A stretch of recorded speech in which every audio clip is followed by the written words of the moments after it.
आज lecture number 2 में हम देखेंगे सॉफ्टवेयर क्लासिफिकेशन को। कल हमने हार्डवेयर और सॉफ्टवेयर को डिस्कस किया था, हार्डवेयर की टाइप्स हमने देखी थी। आज सॉफ्टवेयर क्लासिफिकेशन में हम आएंगे और कल भी हमने थोड़ा सा डिस्कस किया था कि हमारे पास सिस्टम और एप्लीकेशन सॉफ्टवेयर जो है ये दो मेजर टाइप्स हैं। आज हम देखेंगे कि सिस्टम सॉफ्टवेयर जो है वो हमारे पास आगे की तीन कैटेगरीज में आता है, उसके कितनी टाइप्स हैं। इसलिए आगे हमारे पास तीन टाइप्स हैं, जिसमें सबसे पहले सिस्टम सॉफ्टवेयर आ जाता है, जिसपे हमारी कल भी जो है वो डिस्कशन हुई थी। सिस्टम सॉफ्टवेयर बल्कि इसको आप कह लेते हैं हमारे पास ऑपरेटिंग सिस्टम सॉफ्टवेयर होता है, ताकि जिससे ऑपरेटिंग सिस्टम से क्या मुराद है, operating system software. Operating system software क्या करता है हमारे पास, ऑपरेटिंग सिस्टम जो है ये हमारे पास हमें एक कोई भी सॉफ्टवेयर जो बिल्कुल सिस्टम को बिल्कुल जीरो से चलाने के लिए यूज किया जाता है। जब हम कंप्यूटर का बटन ऑन करते हैं उसके बाद कंप्यूटर स्टार्ट होता है तो हमारे पास ऑपरेटिंग सिस्टम तब स्टार्ट होता है। ऑपरेटिंग सिस्टम क्या करता है कि आपको एक वो जो है इंटरफेस प्रोवाइड करता है कंप्यूटर के साथ, जो है वो इंटरेक्ट करने के लिए, कंप्यूटर को ये बताने के लिए कि आप क्या चाह रहे हैं या आप जो है वो कौन सा काम करना चाह रहे हैं, कौन सा नहीं करना चाह रहे हैं। आप इसके साथ जो भी आपकी कमांड्स होती हैं, जो भी ऑपरेशन होते हैं, वो सारे के सारे ऑपरेटिंग सिस्टम जो होता है ये आपके कंप्यूटर को बताता है कि ये ना जो इस वक्त यूजर है वो ये काम कर रहा है, इस वक्त ये काम कर रहा है। इसकी हमारे पास जो एग्जांपल्स है उसमें हमारे पास विंडोज है। इससे आप खूबी वाकिफ होंगे कि विंडोज से आप क्या करते हैं। जब आप कंप्यूटर चलाते हैं सबसे पहले विंडोज वो जो है वो ऑन होती है।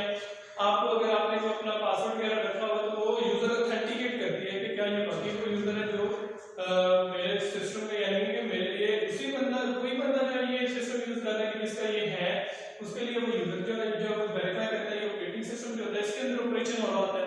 फिर आप लॉगिन करते हैं, आप आगे जाते हैं, उसके बाद आप उसके अंदर एप्लीकेशन ओपन करते हैं तो वो एप्लीकेशन के ओपन होने के लिए भी जो है ऑपरेटिंग सिस्टम को उससे पहले परमिशन लेती है। तो ऑपरेटिंग सिस्टम जो है आप ये कह सकते हैं कि ऑपरेटिंग सिस्टम जो है वो बिल्कुल टॉप पे आता है हायरार्की के, ठीक है। इससे पूछ के सारे ये नीचे हमारे पास जो है ये एप्लीकेशन कह लें, हमारे पास ड्राइवर्स होते हैं या फिर जितने भी बाकी के सॉफ्टवेयर होते हैं वो इससे परमिशन लेते हैं और फिर हमारे पास जो है ना वो काम परफॉर्म करते हैं। अगर ये जो हमारे पास सिस्टम सॉफ्टवेयर है, ये हमारे पास ऑपरेटिंग सिस्टम सॉफ्टवेयर है जो ओएस इसको इन शॉर्ट कहा जाता है, अगर ये इसको अलाउ नहीं करेगा तो फिर ये आगे काम नहीं कर सकेगा। इसकी टाइप्स में हमारे पास एग्जांपल्स बहुत ज्यादा हैं, विंडोज है, लिनक्स है, एंड्रॉइड है, एप्पल ऑपरेटिंग सिस्टम है। इसके अलावा हमारे पास जो है ऑपरेटिंग सिस्टम के अलावा जो सिस्टम सॉफ्टवेयर में हमारे पास जो सिस्टम से इंटरेक्ट करने के लिए जो सॉफ्टवेयर हमारे पास होते हैं उनमें हमारे पास ड्राइवर्स आ जाते हैं। आजकल तो आपको इतना ज्यादा ये इशू नहीं होता होगा, जब विंडोज इंस्टॉल करते हैं तो उसमें ऑटोमेटिकली ड्राइवर इंस्टॉल होते हैं।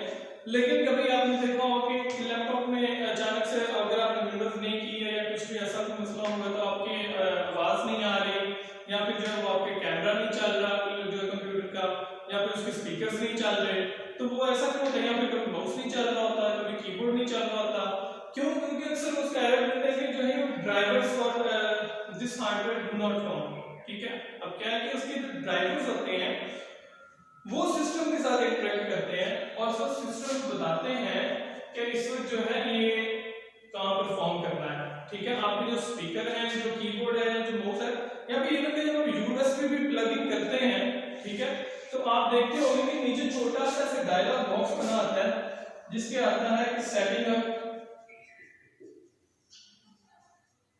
या फिर ऐसे कहते हैं your device will be ready soon. तो वो क्यों आता है?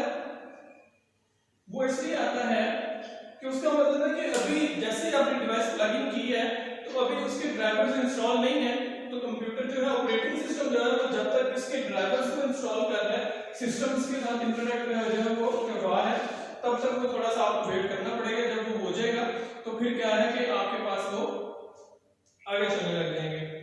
उसके बाद हमारे पास जो तीसरी टाइप का सिस्टम के जो है सिस्टम सॉफ्टवेयर की वो है यूटिलिटी प्रोग्राम।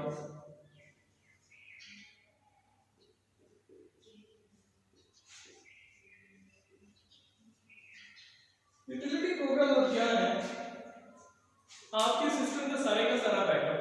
आपने अक्सर ऐसा देखा होगा कि ऐसा होता है कि एक फोन के अंदर आप जब अपना फोन चेंज करते हैं तो आपने गूगल का एक अकाउंट लगाया होता है, आप वो गूगल का अकाउंट अगर दूसरे अकाउंट के अंदर दूसरे फोन के अंदर ये लगाते हैं तो आपके जो कॉन्टैक्ट्स हैं, आपके जो मैसेजेस हैं, आपकी जो इमेजेस हैं, वो सारी की सारी उसके अंदर आ जाती हैं। अब ऐसा क्यों होता है? ऐसा इसलिए होता है कि ये जो यूटिलिटी प्रोग्राम होते हैं ये हमारे पास यूज होते हैं बैकअप के लिए। बैकअप क्या चीज है? यहाँ पे रिस्टोर करने के लिए। बैकअप हम कहते हैं कि मेरे पास एक डिवाइस है, उसके अंदर मेरी कोई इंपॉर्टेंट इंफॉर्मेशन है, इंपॉर्टेंट डाटा है, और वो मैं क्या चाहता हूँ कि वो बैकअप हो जाए कहीं पे, ताकि जब कभी मुझे फ्यूचर में मेरा ये फोन टूट जाता है कभी, या कभी खराब हो जाता है, कभी वो चोरी हो जाता है, या इस तरह के जो मसले आते हैं, या कंप्यूटर है या हमारी जो विंडोज है वो करप्ट हो जाती है, इस तरह के जो मसले होते हैं इनको सॉल्व करने के लिए हम क्या है कि अपना डाटा बैकअप कर लेते हैं। अब बैकअप किया हुआ डाटा जो है हम रिस्टोर भी कर लेते हैं।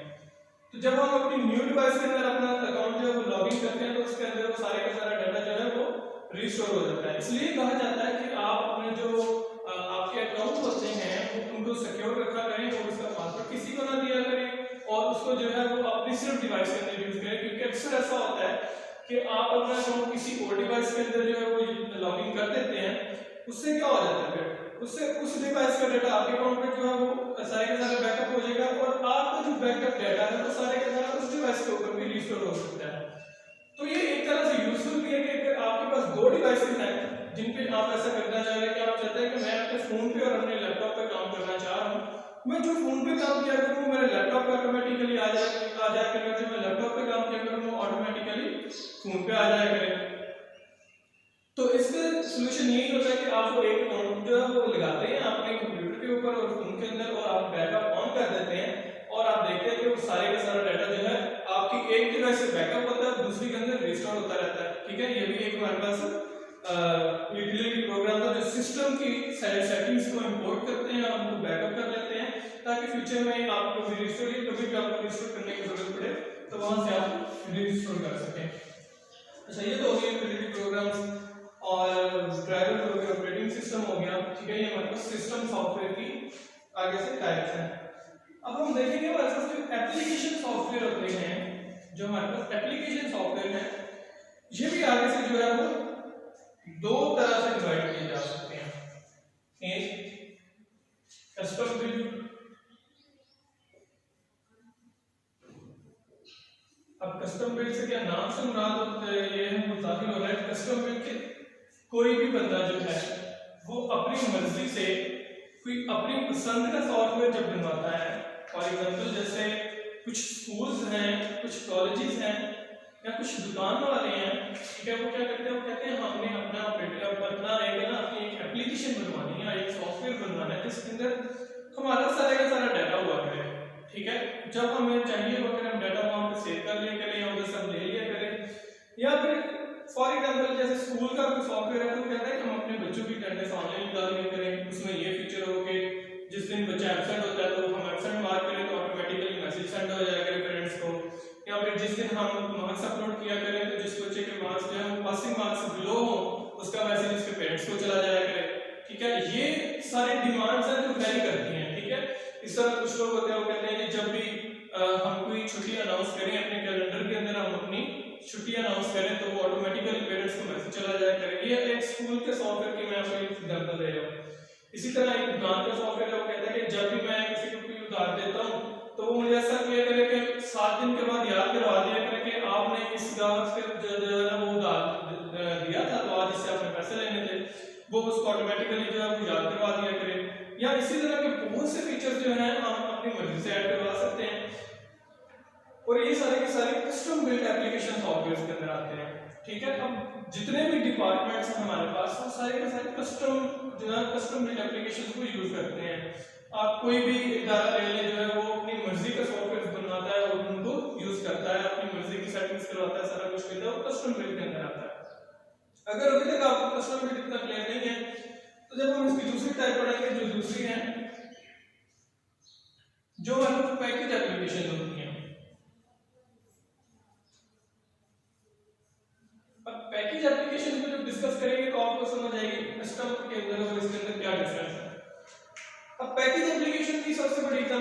हम ले लेते हैं फॉर एग्जांपल एमएस ऑफिस की ले लेते हैं। एमएस ऑफिस का सबको पता होगा, जिसके अंदर हमारे पास एक एमएस ऑफिस है जिसके अंदर हमारे पास एमएस वर्ड आता है,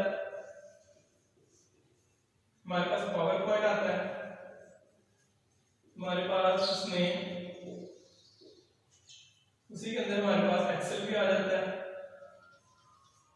इन सब का आपको आइडिया होगा। ये सारे के सारे एमएस ऑफिस एक पैकेज है जो कि पूरी दुनिया के लिए डिजाइन कर दिया गया है। पूरी दुनिया के लिए ये एक पैकेज डिजाइन कर दिया गया है एमएस ऑफिस। इसके अंदर इसकी एप्लीकेशन आती है MS word, power point, excel, सारी दुनिया के लिए वो सेम है। इसमें जो फीचर एक एमएस वर्ड का दुनिया में किसी अमेरिका में किसी यूजर को मिल रहा है वही पाकिस्तान में भी किसी यूजर को मिल रहा है। ठीक है, एक डिपार्टमेंट में अगर फॉर एग्जांपल एक स्कूल में जो एमएस वर्ड का फीचर किसी को मिल रहा है वही किसी दुकान वाले को भी मिल रहा है, वही जो है वो किसी और डिपार्टमेंट वाले को भी मिल रहा है। तो इनको हम बोलते हैं कि पैकेज एप्लीकेशन, जिनमें आप अपनी मर्जी से चेंजेस नहीं करवा सकते। इसकी कोई और एग्जांपल हम कह लेते हैं कि हमारे पास पैकेज एप्लीकेशन में गूगल की एप्लीकेशन है। गूगल की एप्लीकेशन में क्या आप अभी मीट यूज कर रहे हैं, तो मीट अब पूरी दुनिया में जो भी लोग मीट यूज कर रहे हैं उन सबके पास यही ऑप्शन है कि वो मीटिंग ज्वाइन कर सकते हैं, मीटिंग लेफ्ट कर सकते हैं, मीटिंग के अंदर वो चैट कर सकते हैं, अपनी वीडियो ऑन कर सकते हैं, अपनी स्क्रीन शेयर कर सकते हैं, व्हाइट बोर्ड यूज कर सकते हैं, एटसेट्रा एटसेट्रा। ये इसमें कोई भी डिफरेंस नहीं है। इसमें मैं ये नहीं कह सकता कि मुझे मीट से जो है वो स्पेशल ऐसा भी चाहिए कि वो जब कोई ऐसा फीचर मुझे स्पेशल चाहिए जो दूसरी दुनिया के पास ना हो और मेरे पास हो। ऐसा मैं क्यों नहीं कर सकता? क्योंकि ये पैकेज एप्लीकेशन है और ये गूगल का पैकेज है। वो जो चाहेगा इसमें चेंजेस करेगा, वो पूरी दुनिया के लिए चेंजेस होंगे। तो ये इसको हम जो है वो फोर्स नहीं कर सकते। लेकिन कस्टम बिल्ड में क्या होता है, हमने देखा कस्टम बिल्ड में हम खुद अपनी मर्जी से ये बताते हैं कि हमें ये वाले जो है वो चीजें चाहिए और ये वाली हमें चीजें नहीं चाहिए। चलो, ये हमारा जो है वो सिस्टम सॉफ्टवेयर क्लासिफिकेशन जो थी जहां तक थी हमने आज ये डिस्कस की है। इसके बाद आज हम स्टार्ट करेंगे अपना जो टॉपिक है वो है इनपुट आउटपुट डिवाइसेस। अब कल तक हमने देखा था कि इनपुट आउटपुट डिवाइसेस जो है वो काफी रोल प्ले करती हैं सॉफ्टवेयर और हार्डवेयर को जो है वो लिंक करने में। लेकिन आज हम देखेंगे कि इनपुट डिवाइसेस हमारे पास कल भी हमने देखी कि कौन कौन सी होती हैं, लेकिन आज हम देखेंगे थोड़ा सा डिटेल में कि हमारे पास इनपुट डिवाइसेस हैं वो कौन कौन सी हैं और उनमें हमारे पास कौन कौन से फीचर हमारे पास मौजूद हैं। इनपुट डिवाइसेस जो है उनका पहले स्टार्ट करते हैं, आउटपुट डिवाइसेस कल इंशाल्लाह डिस्कस करेंगे। अब इनपुट डिवाइसेस के अंदर हमारे पास डिवाइसेस बहुत सी हैं जिसका आपको पता भी है। सबसे पहले एग्जांपल दी जाती है कीबोर्ड की, माउस की और स्कैनर। इसी तरह बहुत सी एप्लीकेशन हमारे पास, बहुत सी डिवाइसेस हमारे पास वो इनपुट डिवाइसेस होती हैं। आज हम डिटेल से देखेंगे कि कीबोर्ड जो है ये हमारे पास कैसे काम करता है। कीबोर्ड के अंदर हमारे पास कौन कौन से बटन हैं, वो कहां पे क्या क्या उनके जो फीचर्स होते हैं वो हम कैसे कैसे यूज कर सकते हैं।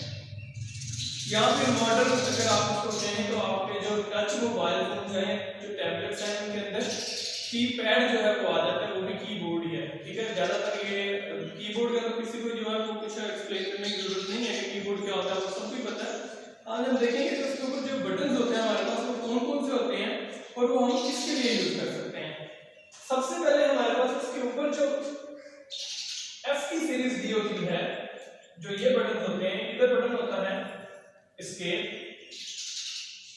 उसके बाद जो बटन होते हैं F1, F2, F3 और सो ऑन F12 तक वो चलते हैं। इन कीज का सबको पता होगा। अब ये जो कीज हैं ये एस्केप के सामने होती है, एस्केप इसमें नहीं आएगी। ठीक है, ये बस मैं आपको बताने के लिए ये जो कीज होती है हमारे पास, ये हमारे पास जो है फंक्शन कीज कहलाती हैं।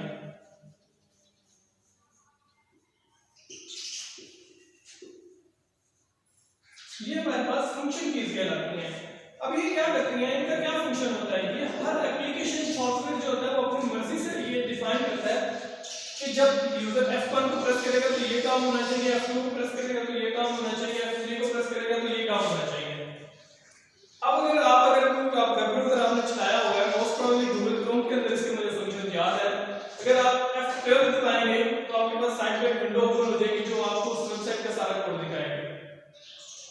आप F11 दबाएंगे तो फुल स्क्रीन ऑन हो जाएगी। इसी तरह डिफरेंट जब आप कंप्यूटर ऑन करते हैं, ठीक है, अब वो कंप्यूटर के अंदर उन्होंने ये फंक्शन रखा होता है कि जैसे ही आप वो फंक्शन को जो है नीचे शो भी हो रहा होता है कि प्रेस दिस की टू जो एंटर द सेटअप, आप उधर मोस्ट प्रोबेबली F10 या F11 जो हम की प्रेस करते हैं सेटअप के अंदर एंटर करने के लिए।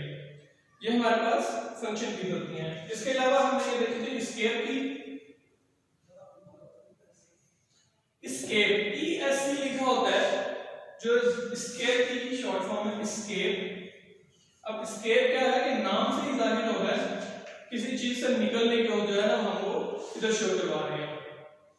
अब ये डिफरेंट प्रोग्राम्स के अंदर डिफरेंट इसकी सेटिंग्स हो सकती हैं, लेकिन इसका जो फंक्शन है वो आप सेम पाएंगे हर किसी के अंदर कि जो भी आप चीज के अंदर एंटर हुए हैं उससे बाहर निकलने के लिए हम एस्केप की यूज करते हैं। अगर आप फुल स्क्रीन ऑन की है, वो कहीं पे भी आपने फुल स्क्रीन ऑन किया, आप एस्केप का बटन दबाएंगे फुल स्क्रीन ऑफ हो जाएगी। आपने अगर कोई गेम स्टार्ट की हुई है, आप एस्केप की दबाएंगे आपकी गेम बंद हो जाएगी, ठीक है। ये हमारे पास एस्केप की के फंक्शन है। एस्केप की को भी आगे से एप्लीकेशन वाइज जो है वो हम एप्लीकेशन खुद से ये बता सकती है कि इस एस्केप की को दबाने से क्या हो सकता है, लेकिन जैसे एक ट्रेंड होता है उसको फॉलो किया जाता है कि जैसे एस्केप की जैसे नाम से बताया जाता है एस्केप की को उसी के लिए यूज किया जाएगा, ठीक है। तो बाकी की जो हमारी कीज है वो इंशाल्लाह ताला हम कल देखेंगे। कीबोर्ड भी यहीं से हम कल से स्टार्ट करेंगे। ओके।